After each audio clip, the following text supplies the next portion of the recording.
पहले से बार बार ये कहते विश्वविद्यालय से आए हुए छात्र नेता तुम सुधर जाओ, तुम्हें सस्पेंड कर दूंगा।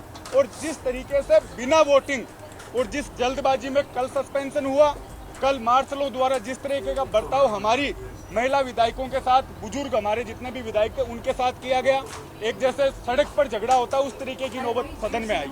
आज वापस से वो सुबह मुख्यमंत्री जी 10 बजे सदन में आते हैं, विधायक दल की मीटिंग लेते हैं और ये चाहते थे कि हम खड़े होकर माफी मांगे, मैं उठ के बाहर आ जाऊं। मेरे दांत देखो काटने जैसे लग रहे हैं, उसके मैं वो करवा लो, टेस्ट करवा लो, मैं तैयार बैठा हूँ। खुद ही काट के ये तो बातें बनानी है।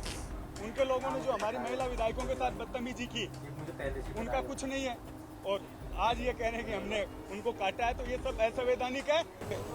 जो एक असंवैधानिक निर्णय स्पीकर द्वारा लिया गया है, भारतीय जनता पार्टी के दबाव में लिया गया है, भारतीय जनता पार्टी की सरकार के दबाव में लिया गया है। कल भी जैसी घटना हमारे नेता प्रतिपक्ष ने बताई, टीकाराम जूली जी ने, जब हम ये मांग कर रहे थे कि कानून मंत्री ने अपने बेटे को गलत तरीके से नियुक्ति दी है, इस पर हम विपक्ष के नेता बोलना चाहते हैं और इस पर मंत्री जवाब दे, तो स्पीकर ने कहा आप अपनी सीट पे जाइए और मैं आपको व्यवस्था दे रहा हूँ। जैसे ही हम लोग सीट पे आए और स्पीकर कहने लगे आप हमें लिखित में दे दीजिए और मैं परीक्षण करके कल आपको समय दूंगा। पहली बात, जब आप हम लोगों से ये बात कर चुके थे, उसके बाद अपने बात से आप मुकरे और उसके बाद जब नेता प्रतिपक्ष बोल रहे हैं तो श्रीचंद कृपलानी और हरलाल सारण दोनों बार बार उनको टोक रहे थे, बीच में खड़े होकर बोल रहे थे। तो मैंने सिर्फ इतना बोला कि जब नेता प्रतिपक्ष बोल रहा है तो आप लोगों को अधिकार नहीं है, क्योंकि जब आपका नेता बोलता है तो हम लोग सब सुनते हैं, तो आपको ये बात सुननी चाहिए।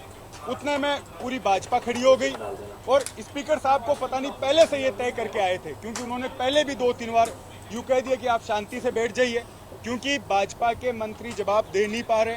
विधानसभा में पूरी तरह से भाजपा सरकार फेल हो रही है, उसको बचाव कैसे किया जाए, इसको लेकर पूरी जिम्मेदारी स्पीकर ने अपने ऊपर ले रखी थी।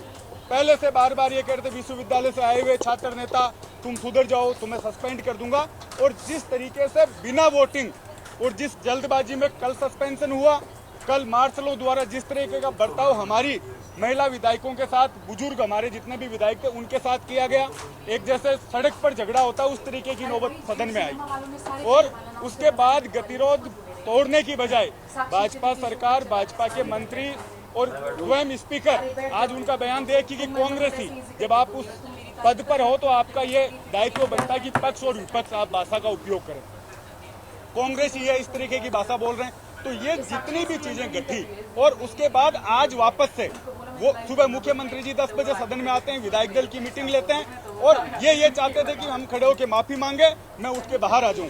लेकिन कांग्रेस पार्टी, हमारे नेता टीकाराम जूली जी, सीएलपी लीडर, सबने जिस मजबूती के साथ संविधान की रक्षा के लिए और इन भाजपा के लोगों को ये मैसेज देने के लिए जिस तरीके से रात भर सदन में डटे रहे, वो इनसे सहन नहीं हुआ। और बोथ लाइट में आज भी आप पूरी प्रोसीडिंग देखेंगे, वीडियो देखेंगे, जब कोई भी प्रस्ताव आता है तो पहले स्पीकर है वो वोटिंग करवाता है और उसके बाद सस्पेंशन होता है। उन्होंने जिस जल्दबाजी में किया, असंवैधानिक तरीके से किया, पूरी पार्टी जिस तरीके से एकजुट है, आगे के आंदोलन के लिए हम लोग रणनीति बनाएंगे, पूरे सीनियर नेताओं के साथ बैठकर किस तरीके से असंवैधानिक निर्णय लिया है, इसके खिलाफ क्या कर सकते हैं, उस पर हम लोग रणनीति बनाएंगे।